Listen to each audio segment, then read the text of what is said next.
Hi, Lisa here at Simplistic Poodle Grooming.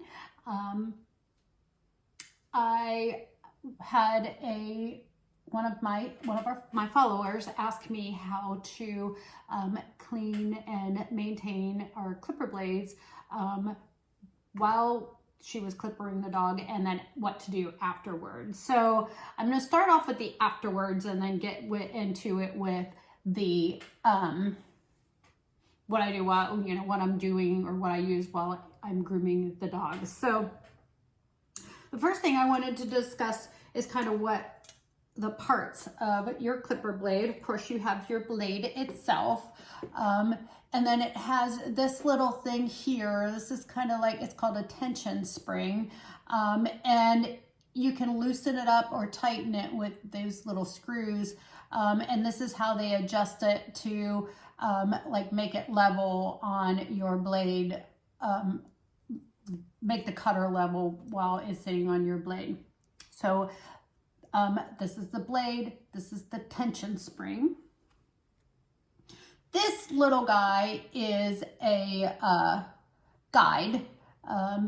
It sits right there on your little tension spring here. I can get it in there. And then this is going to be what kind of protects the blade going back and forth. So that's what that little plastic thing is. Sits right there on your blade. And then this is the cutter. So this is the blade that drives back and forth, which actually cuts the hair in between this part of it. So if for some reason this, like as you're cleaning and you're pushing, this off to kind of clean out underneath and this pops off, the best way to put this on, sometimes it's a little bit of a struggle because it's pretty tight. This bar on your clipper blade sits on that bar right there. So what I like to do is I get my handy screwdriver. I always have a screwdriver in my grooming stuff just for this. That's for, purposes like this. But you want to get that screwdriver in gently up in underneath this nylon guide, and then this sits on, and then you've got to kind of twist it so that that goes back in. And sometimes it takes a little bit, but you want to get that that little ledge right there. That's where the guide sits. So you want to get that on there. Sometimes it just takes a little bit of a challenge, but if you like puzzles like I do. So once you get that on, just slide that all the way back, and then you'll have it put back on again. If you're feeling like this is like really tight, you can take a screwdriver and like a Phillips head, and you can loosen these up a little bit. I've done it, but it seems like every time I do it, I end up, my blades don't work afterwards. So I usually just leave it the way it is. But that's just me. So anyhow, this is an old blade. So the next thing you want to make sure you have on hand is some kind of blade cleaners. That could be Blade Wash. Oster makes a Blade Wash. I believe Andis makes one. This is Clip and Dip. This is from Whitman's. I think they call it ReDip now, but this stuff is pretty old. This one doesn't have any kerosene or any kind of hazardous materials, so it's very safe. If you can, clean your blades and use it on your pet, although you don't want to use it with it's really oily, at least it's not going to be toxic for your dog. So definitely look for something like this. Again, this is from Whitman's, and I will put this information in the description above. But you definitely want this, and this is going to clean your blade and oil them at the same time. I will show you my steps on how I do that. So now I've got this nasty dirty blade, had to clipper. We've had a lot of rain here and I haven't been able to, groom engine like I need to because of my surgery. But I had to figure out a way to do his feet because they were packed in hair and packed with mud and clay. If you ever have lived in North Carolina, you know the red clay is like horrible to try to get undone. And to get out of hair is almost impossible. So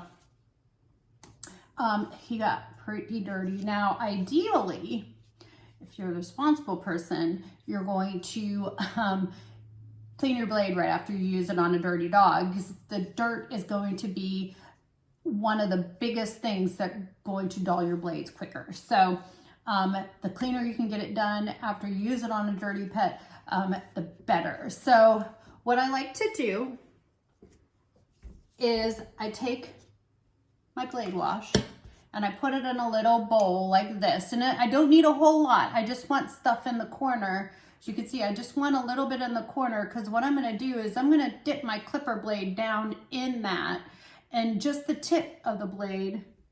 So just this area and that area kind of are covered. You don't want to submerge the whole clipper blade or the whole clipper itself, just the blade, and you want to turn it on. So what I'll do is I'll turn it on,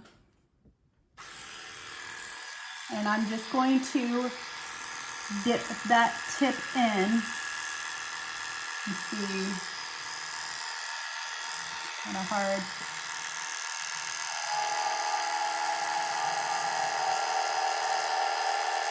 So as they're going back and forth, that oil is moving back and forth on the blade and getting all the dirt that's off of there.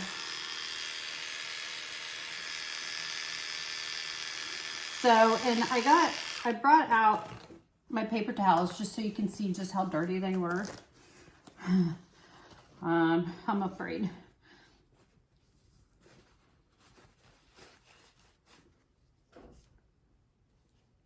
So that's how dirty it was. So it's very important to clean your blades right after you do a dirty dog. So anyhow, once I'm done with this part of it and getting the hair off of this, I'm going to wipe the blade off. Of course, my clippers are covered in dirt too, because I didn't take my blade off of it. So I'm going to take my blade off. And you can see the hair that's kind of gooked up in there. And I'm just going to take a toothbrush. This is just like a dog toothbrush.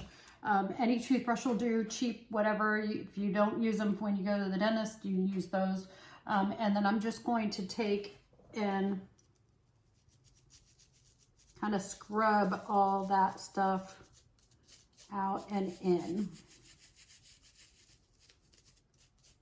Trying to get some of the debris out, but also what it's doing is it's spreading your oil across your blade. And then you want to do this side. You want to make sure you get your teeth on the top here, like so.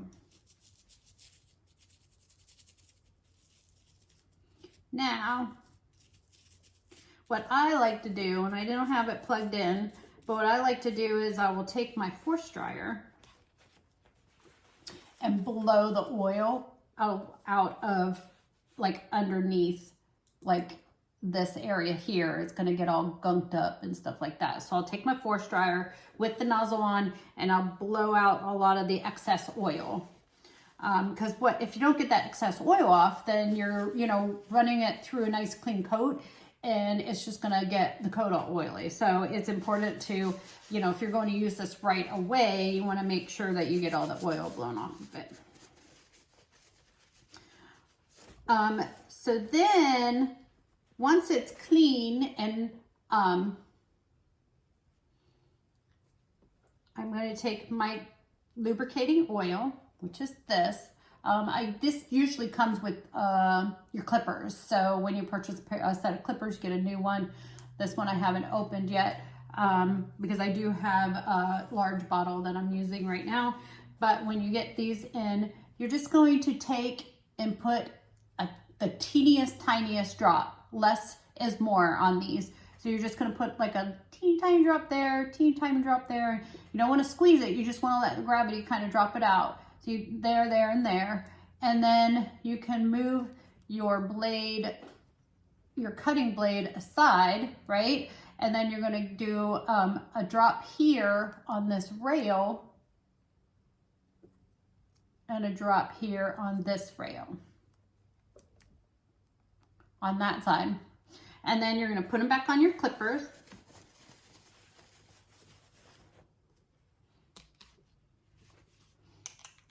Just to get that oil to kind of spread across. And then you're going to store them, right? Then you'll be done with your blade. You're doing this after you're done grooming your dog. You're going to be done with your blade and be ready for your next time. The one thing you don't want to do is you don't want to wash them with soap and water unless you're going to completely dry them. And I'll do another video on my ultrasonic cleaner a little bit later. But don't leave them set in water. Water metal will rust. So then you're going to get pits. You're just going to completely ruin your blade. So that's why you always want to have your blade wash ready to just clean your blades off in between. And then you can use like the ultrasonic cleaner once every, 3 or 4 groomings maybe. But that, like I said, that'll be another video. So in between grooming, I like to use, so I know they have a lot of blade sprays and stuff like that. The cooling sprays. I don't always use those just because it's kind of, there's a lot of aerosol and it's very harsh and damaging to your blades. I've used them for years, but I found that this works just as well. So if you're using a blade that you're clippering around the face and your blade gets really hot, so you're always checking, you're clippering for a while and you check your blade. If it's really hot on your arm, it's hot for your dog's body. So what I like to do is I always have it extra or I'll move on to another spot. So here, for example, if I'm using a 15 on Benjamin's face and it gets hot, then I have this here. This is a marble tile I got at Lowe's or Home Depot or whatever. And this is cool. And when you put your blade on it, it's going to draw the heat out of your blade and it's going to cool your blade a lot faster than just sitting on it somewhere to let it, cool naturally. So what I mean by that is you're just going to take your blade, set it on there like that, grab another blade. So you only want to use this blade on the face. So I'm going to let it cool for a while. I'm going to come back to it once it's cool. I'm going to use the 5 blade. I'm going to work on a part of the body. Once that gets hot, I'll go back to this one, finish his face, and alternate back out. I always say it's nice to have a couple of sets of blades, just so that you can stick with one area at a time. So that's how I keep, this is what I do while I'm grooming the dog. And then this is what I'm doing after the oil and the blade. And then, so this is ready to go for the next time. And it just becomes a little bit of a cycle. So hope this helps. Like I said, I just got a new ultrasonic cleaner, so I'm gonna play with that for a little bit and I'll do a quick video of that and post it. I'll definitely post these on my YouTube page, which is Simplistic Poodle Grooming. And I want to thank you all for your support. It humbles me to get all the responses that I've had regarding my surgery, regarding how much y'all like my videos. So please, have any questions, you want me to try to, do a demonstration of anything, let me know. Hoping to get back into grooming sometime soon. But until then, I'm going to try and find things to post while I'm not able to use it. So, thanks guys.